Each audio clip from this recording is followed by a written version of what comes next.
Welcome to the New Books Network.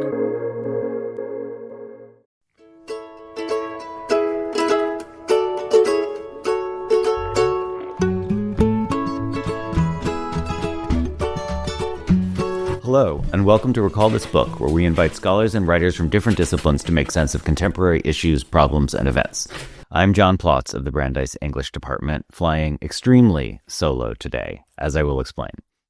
As you probably know, Hannah Arendt has been on my mind a lot lately. You may have heard her crop up in discussion of Israeli and Indian ethno-nationalism with Achanta Subramanian and Laurie Allen, and in Sonali Takhar's discussion of the founding UN and UNESCO debates over conceptions of plasticity and race in The Re-Education of Race, which recently grabbed headlines in public books where we proudly and alliteratively partner and where our conversations often see the light of day. And as you may have heard, you may also have heard my recent argument that her 1971 article, Lying in Politics, offers us a valuable corrective to anticipatory despair when American governments, be they led by Nixon or by Trump, seem on the way to gathering every reign of power into their hot little hands. Today, I want to share with you another piece on Arendt, which was published earlier this month by our proud partner, and linked always with relevant footnotes in our show notes and also available on Public Books itself. So episode 160, like episode 153, which downloads suggest you may actually have enjoyed, is simply an experiment akin to Books in Dark Times and Recall This Story and Recall This B-Side in soliloquy. So reach out and let us know if you think it should be the first of many or simply another one-off. Okay. If you're ready, then away we go. Public Books, November 5th, 2025. Arendt's Refugee Politics by John Plotz. In an age of rising authoritarianism, it is no shock that Hannah Arendt should be returning to syllabi and bestseller lists. A ruthless critic of ethnic nationalism and all the evils that follow from it, Arendt argues in The Origins of Totalitarianism, 1951, and elsewhere that the racism that fueled European imperialism's overseas outrages logically precedes the enormities of the Holocaust. First, deploy the pseudo-category of races to divide people, then use that difference as a way of justifying inequality and oppression, then go for the kill. There is a puzzle, though. Arendt's straightforward Enlightenment universalism may seem hard to reconcile with her reflections on the deceptiveness or even the impossibility of disavowing one's ethnic or religious origins. However, when Eichmann in Jerusalem proposes that the Holocaust, a crime against humanity, was also a crime perpetrated on the body of the Jewish people, it offers a hint of Arendt's approach to that enduring puzzle. In her biting wartime essay, We Refugees, 1943, Arendt is already putting together some of the key pieces in her vision of a universalism that is nonetheless cautious about assimilation as shape-shifting. Fairly recently arrived in America herself, Arendt warns Jewish refugees against becoming, quote, social parvenus, willing to sweep their own identity under the rug so as to rise in a society that scorns Jews. In her Origins of Totalitarianism, Benjamin Disraeli is the exemplary parvenu. Instead, she praises conscious pariahs, defined a year later in The Jew as Pariah, as, quote, those bold spirits who tried to make of the emancipation of the Jews that which it really should have been, an admission of the Jews as Jews to the ranks of humanity. Faced with an American society that, for all its political freedom, still rejects social nonconformity, she urges refugees to be conscious pariahs, not Disraeli-like infiltrators. Beat them, don't join them. In much later essays, such as Lying in Politics and Truth and Politics, 1967, Arendt consistently argued that each of us has an ethical duty to understand others by making our, quote, mind go visiting, end quote. Arendt praises such boundary-free multi-perspectivalism as an indispensable intellectual tool in the battle against fixed categories of ethnic or racial or religious identity, which she saw mid-20th century ruling elites weaponizing to justify oppression, exploitation, and worse. And yet, This commitment to shared humanity is accompanied by the recognition of meaningful and often profound differences between individuals. Her early unpacking of the power of the conscious pariah underpins many ideas in Arendt that may initially seem internally contradictory. The natality that brings each thinking being into the world with a different outlook from that of any other being is what makes protecting the rights of each so indispensable. Although Arendt never, as far as I know, extends this account of personhood beyond the human, it is totally consistent with her account to do so if humans discern in other species a capacity to feel and know and think about the world in ways that differ from ours.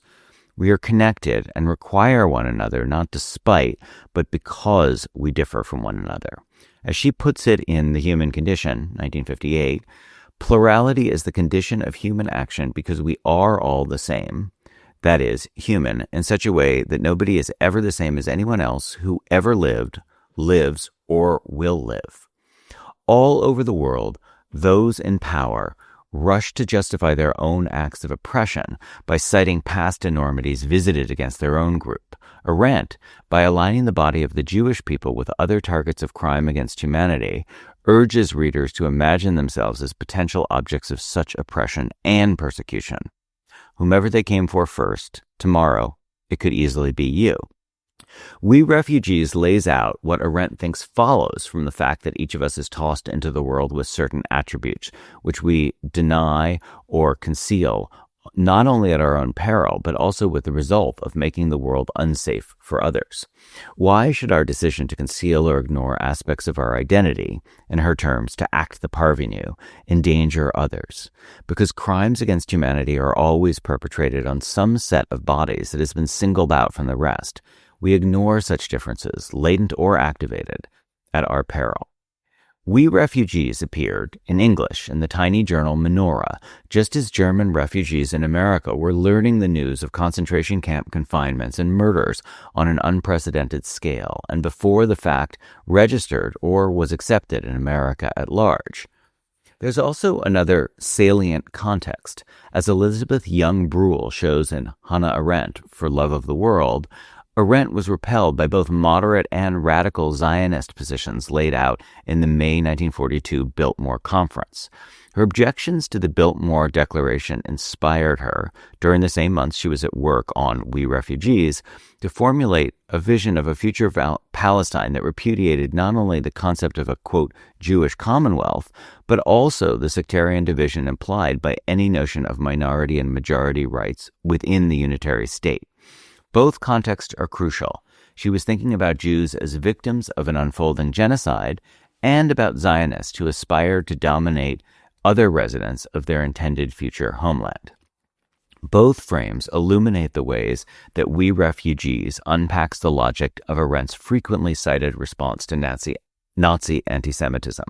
When one is attacked as a Jew, one must respond not as a German or a Frenchman or a world citizen, but as a Jew. In that spirit, We Refugees is surprisingly caustic about German Jews who pretend that all along they've spoken and indeed preferred English. The parvenu pretends that history and all its messy concomitants do not exist. Lacking the courage to fight for a change of our social and legal status, we have decided instead, so many of us, to try a change of identity. And this curious behavior makes matters much worse. We Refugees depicts the would-be assimilator in almost Maurice Sendak terms. A nice little fairy tale has been invented to describe our behavior. A forlorn émigré dachshund in his grief begins to speak. Once, when I was a Saint Bernard.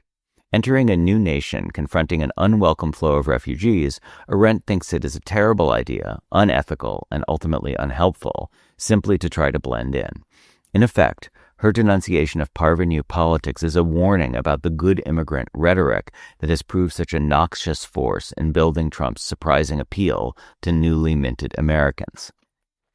The logic of We Refugees helps us understand an open letter, Judith Butler parsed it eloquently back in 2007, that Arendt wrote to Gershom Scholem after his attack on her 1961 Eichmann in Jerusalem.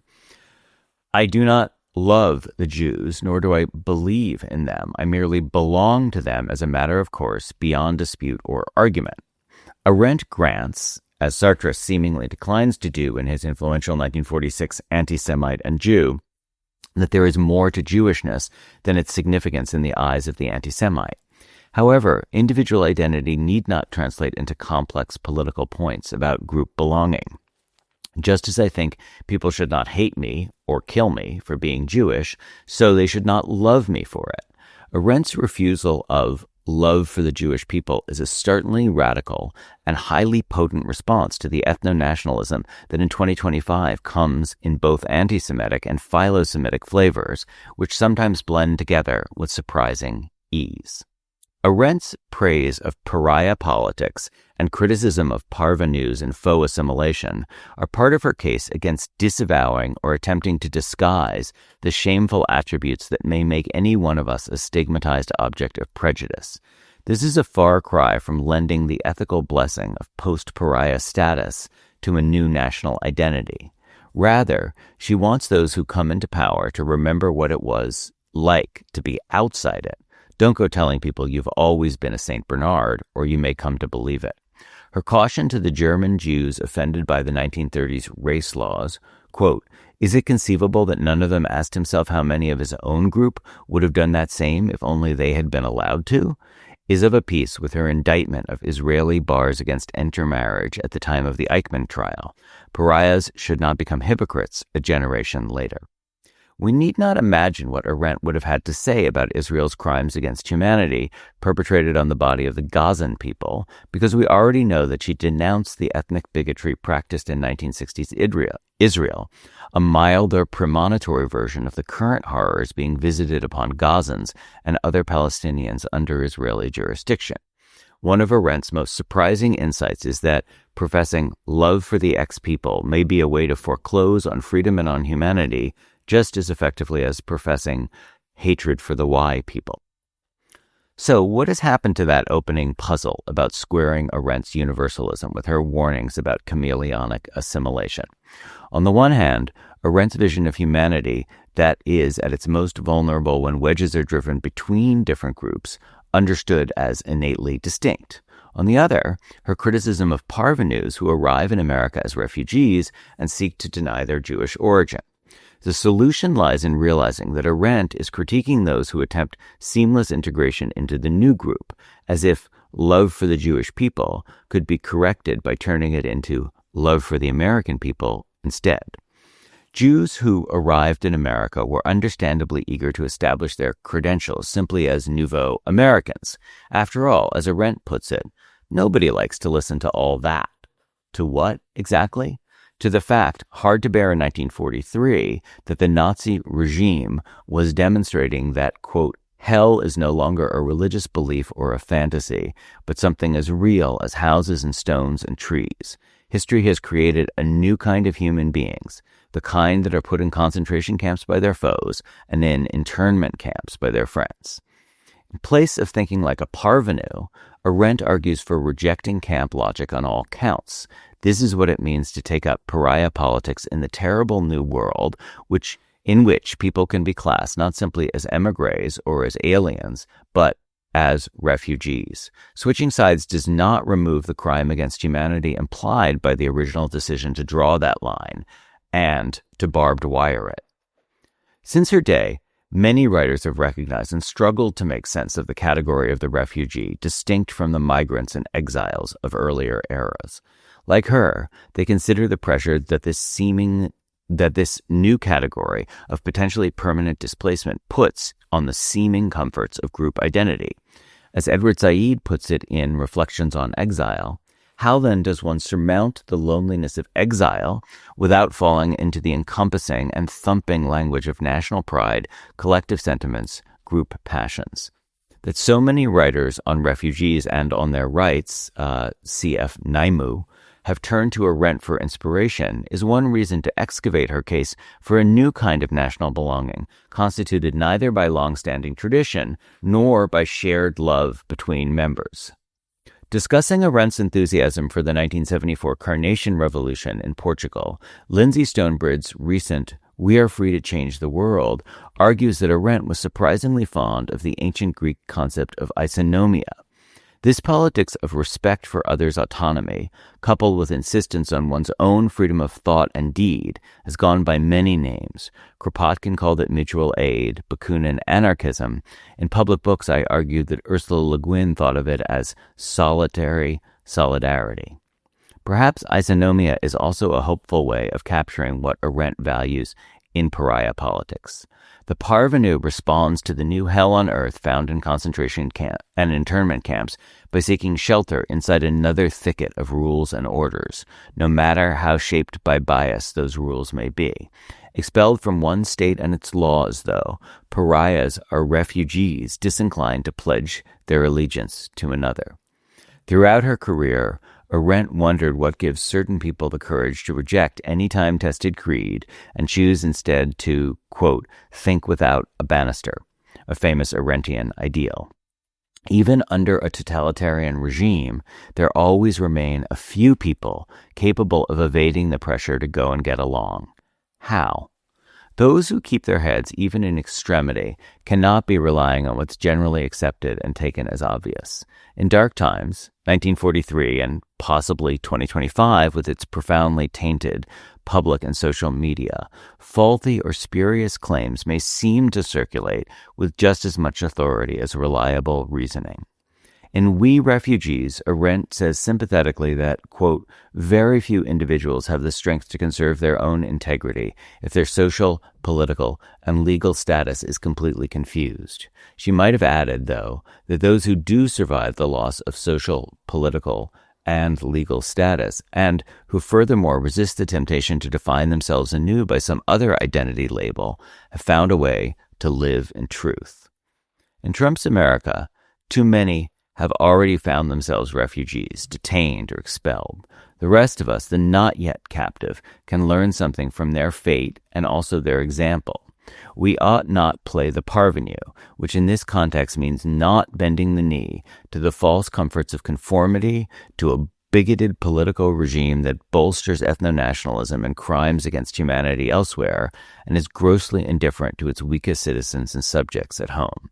By embracing pariah politics instead, we can draw sustenance, as Arendt puts it in The Human Condition, not from what we are, but from who we are.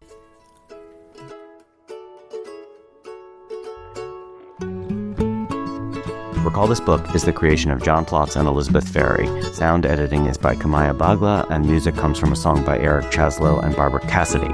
We gratefully acknowledge support from Brandeis University and its Mandel Center for the Humanities.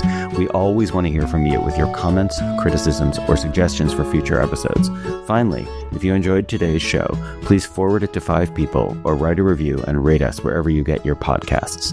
Thanks for listening.